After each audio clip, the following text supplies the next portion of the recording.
கடத்தப்பட்ட பள்ளி மாணவன் 23 மணி நேரத்திற்கு பிறகு மீட்பு. பெற்றோர் உறவினர் கண்ணீர் மல்க வரவேற்பு. கொடிநாள் வசூலில் கல்வித்துறை முதலிடம். கவர்னர் சுழற்கேடயம் வழங்கி பாராட்டு. சட்டமேதை அம்பேத்கரின் நினைவு தினம். அரசு மற்றும் அரசியல் கட்சிகள் மாலை அணிவித்து மரியாதை. திமுகவின் கோஷ்டி எண்ணிக்கை 3ஆக உயர்வு. அம்பேத்கருக்கு மாலை அணிவிப்பில் வெளிப்பட்டது. வருவது விரிவான செய்திகள். புதுச்சேரியில் கடத்தப்பட்ட பள்ளி மாணவன் 23 மணி நேரத்திற்கு பிறகு சிறு காயங்களுடன் மீட்கப்பட்டுள்ளார். ரெயின்போ நகரை சேர்ந்த அடகுக்கடை உரிமையாளர் மணிஷ்குமார் என்பவரது மகன் நீரஜ் ஜெயின். 10 வயதாகும் இவன் தனியார் பள்ளி ஒன்றில் 5ஆம் வகுப்பு படித்து வருகிறார். தினமும் மாலை 6 மணிக்கு வீட்டருகே டியூஷனுக்கு செல்லும் இவர் நேற்று 8 மணி ஆகியும் வீடு திரும்பவில்லை. இதனால் பதற்றமடைந்த பெற்றோர் மற்றும் உறவினர்கள் எங்கு தேடியும் நீரஜ் கிடைக்காத காரணத்தினால் போலீசாருக்கு தகவல் தெரிவித்தனர். இதனையடுத்து பெரியகடை போலீசார் இன்ஸ்பெக்டர் பாஸ்கர் தலைமையில் விரைந்து வந்து விசாரித்தார்கள். இதனிடையே மாணவனை கடத்தி இருப்பதாகவும் 50 லட்சம் ரூபாய் தொகை கொடுத்தால்தான் மாணவனை ஒப்படைப்போம் என தொலைபேசி மிரட்டல் பெற்றோருக்கு வந்ததாக கூறப்படுகிறது. இதனால் கடத்தப்பட்ட மாணவனை மீட்க 5 தனிப்படை அமைக்கப்பட்டு தேடும் பணி தொடர்ந்தது. இந்நிலையில் வெள்ளியன்று மாலை 6:45 மணிக்கு ரெயின்போ நகர் அருகே 45 அடி சாலையில் திருமண நிலையம் அருகே மயங்கிய நிலையில் வந்த நீரஜ் அவ்வழியே சென்ற கேபிள் ஆபரேட்டர் ராஜு என்பவரிடம் தனது வீட்டிற்கு செல்லும் வழி குறித்து கேட்டுள்ளார். பயந்த நிலையில் இருந்த மாணவனை ராஜு வீட்டிற்கு அழைத்து வந்து விட்டபோது உறவினர்களும் பெற்றோரும் அழுதபடி வரவேற்றனர். மீட்கப்பட்ட மாணவனின் முகத்தில் சிறு காயங்கள் இருந்ததால் உடனடியாக மருத்துவமனைக்கு அழைத்து செல்லப்பட்டார். பையன் நடந்து வந்துட்டு இருந்தாப்புல. அட்ரஸ் எங்கே அவன் பையன் வந்து என்ன கேட்டான்னா, அட்ரஸ் என்னன்னா 7ஆம் நம்பரு 7வது கிராஸு ரெயின்போ நகர் போகணும்னு சொன்னாங்க. எங்கேருந்துப்பா வரேன் கேட்டதுக்கு ரெயின்போ நகர்லேருந்து வரேண்ணே. இப்போ எங்கேருந்துப்பா வரேன் கேட்டதுக்கு தாத்தா வீட்லேருந்து வந்துட்டு இருக்கேன் அப்படின்னாப்புல. நான் கரெக்டாக அட்ரஸ் கேட்டது மறுபடியும் பையன் வந்து நான் பயந்து போயிருந்தேன். மறுபடியும் கேட்கும்போது நான் இங்கே தான் வந்தேன், நான் போகிறேன்னு பயந்து போனாப்புல. சரின்னு கூட்டத்துக்கு என்ன பண்ணால், இல்லைண்ணா நான் போகிறேண்ணே பயமாக நான் போகிறேண்ணா. எங்கே எப்போப்பா வந்தேன் கேட்டதுக்கு தாத்தா வீட்லேருந்து வந்துன்னுக்கிறேன் அப்படின்ட்டு போயிட்டாங்க. மறுபடியும் கேட்டதுக்கு மறுபடியும் அவன் பயந்து தான் போனானே தவிர வேறு எதுவுமே சொல்ல. பேர் என்ன கேட்டதுக்கு பேரும் சொல்ல. அப்பா பேர் என்ன கேட்டதுக்கு மனுஷன் ஆகல. எனக்கு கடத்தப்பட்டது தெரியாது. அதுக்கப்புறம் தான் தெரியும். எனக்கு கடத்தினதே யாரும் தெரியாது, என்ன எதுவும் எனக்கும் தெரியாது. பையன் விசாரிக்கும் போது தான் பையன் மாற்றி அட்டா கிருஷ்ணா சொன்னால் அப்புறம் ரெயின் பண்ண சொன்னான்றதுனா அதுக்கப்புறம் விசாரிச்சு தான் கொண்டு போய் வீட்டில் விட்டு அதுக்கப்புறம் தான் விசாரிச்சு எல்லாரும் கொண்டு வந்து கூப்பிட்டு வந்தோம். அசோக் நரசிங்கம் வந்து அசோக் நரசிங்கம் பேக் சைடு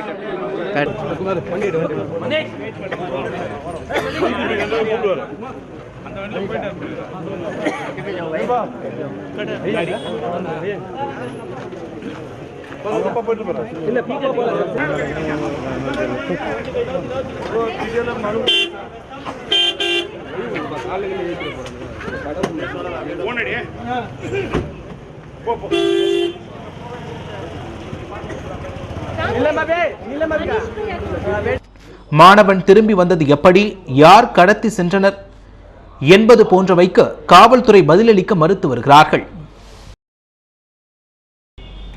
கொடிநாள் வசூலில் முதலிடம் வகித்த கல்வித்துறைக்கு துணைநிலை ஆளுநர் சுழற்கேடயம் வழங்கி பாராட்டினார். புதுச்சேரியில் முன்னாள் ராணுவ வீரர் நலத்துறை சார்பில் ராணுவ கொடி தினம் கொண்டாடப்பட்டது.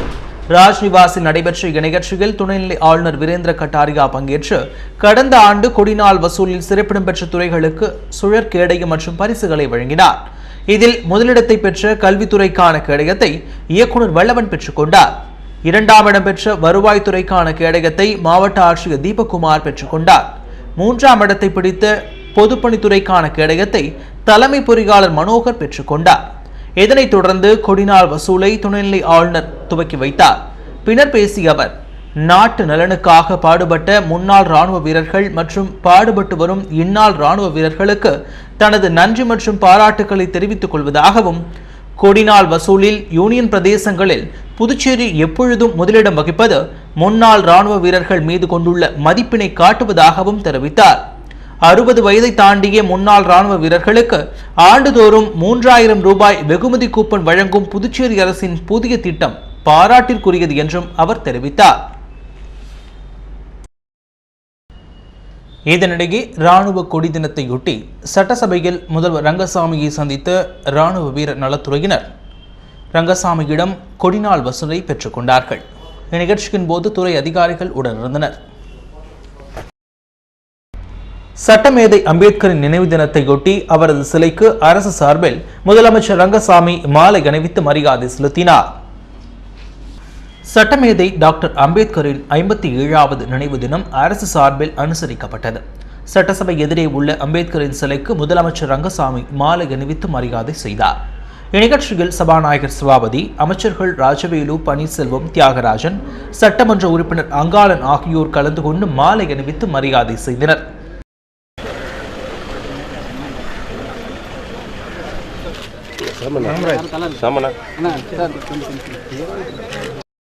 இதனையடுத்து அதிமுக சார்பில் மாநில செயலாளர் அன்பழகன், சட்டமன்ற உறுப்பினர்கள் ஓம் சக்தி சேகர், புருஷோத்தமன், பாஸ்கர், பெரியசாமி, காங்கிரஸ் கட்சி சார்பில் மாநில தலைவர் ஏவி சுப்பிரமணியன், எதிர்க்கட்சித் தலைவர் வைத்திலிங்கம், முன்னாள் அமைச்சர் கந்தசாமி ஆகியோர் அம்பேத்கரின் சிலைக்கு மாலை அணிவித்து மரியாதை செய்தனர். இதனிடையே கம்யூனிஸ்ட் கட்சி சார்பில் மாநில செயலாளர் விஸ்வநாதன், தேசிய குழு உறுப்பினர் நாரா கலைநாதன், பொருளாளர் சலீம், விடுதலை சிறுத்தைகள் கட்சி சார்பில் மாநில அமைப்பாளர் பாவாணன், பழங்குடியின மக்கள் தலைவர் ராம்குமார், புதிய நீதி கட்சி தலைவர் பொன்னுரங்கம், தேமுதிக மாநில உறுப்பினர் செல்வம் ஆகியோரும் சட்டமேதை அம்பேத்கரின் சிலைக்கு மாலை அணிவித்து மரியாதை செலுத்தினார்கள். புதுச்சேரி திமுகவில் நிலவும் கோஷ்டி பூசல் அம்பேத்கர் நினைவு தினத்தில் வெட்ட வெளிச்சமாகி இருக்கிறது. புதுச்சேரியில் திமுக மாநில அமைப்பாளராக இருந்த முன்னாள் முதல்வர் ஜானகிராமனுக்கு உடல்நிலை பாதிக்கப்பட்டதை தொடர்ந்து புதிய அமைப்பாளராக எம்ஏஎஸ் சுப்பிரமணியன் கடந்த ஆண்டு அக்டோபர் 12ஆம் தேதி நியமிக்கப்பட்டார். ஆனால் அப்பதவி கிடைக்கும் என எதிர்பார்த்திருந்த இளைஞரணி அமைப்பாளர் சிவாவின் ஆதரவாளர்கள் கடந்த ஆண்டு அக்டோபர் 29ஆம் தேதி கூடிய மாநில செயற்குழு கூட்டத்தில் பெரும் ரகளையில் ஈடுபட்டார்கள். இதில் புதிய அமைப்பாளரின் ஆதரவாளர்கள் தாக்கப்பட்டனர். இச்சம்பவத்தை தொடர்ந்து புதுச்சேரி திமுகவில் பிளவு ஏற்பட்டது. இளைஞரணி சிவா தலைமையில் ஒரு அணியும், மாநில அமைப்பாளர் எம்ஏஎஸ் சுப்பிரமணியன் தலைமையில் ஒரு அணியும் செயல்பட்டு வருகிறது. தற்போது மாநில அமைப்பாளருடன் கருத்து வேறுபாடு கொண்டு கட்சிக்குள் 3வது அணி உருவாகியுள்ளது. முன்னாள் அமைப்பாளர் ஜானகிராமன், துணை அமைப்பாளர் SP சிவகுமார், பொருளாளர் கென்னடி ஆகியோர் 3வது கோஷ்டியாக செயல்பட துவங்கியிருக்கிறார்கள். புதுச்சேரி திமுகவிற்குள் நிலவும் கோஷ்டி பூசல் வெள்ளிக்கிழமை அம்பேத்கர் நினைவு தினத்தில் முழுமையாக வெளிப்பட்டிருக்கிறது. 3 அணியினரும் தனித்தனியாக ஊர்வலமாக வந்து சட்டமன்றம் எதிரே உள்ள அம்பேத்கரின் சிலைக்கு மாலை அணிவித்தார்கள். புதுச்சேரியில் 2 முறை ஆட்சியை பிடித்த திமுகவின் தற்போதைய சட்டமன்ற உறுப்பினர் எண்ணிக்கை 2. 2016இல் புதுச்சேரியில் ஆட்சியை பிடிப்போம் என்ற முழக்கத்தை இடும் திமுகவின் கோஷ்டி பூசல் கட்சியின் எதிர்காலத்தையே பாதிக்கும் என்பதே மூத்த நிர்வாகிகளின் கவலை.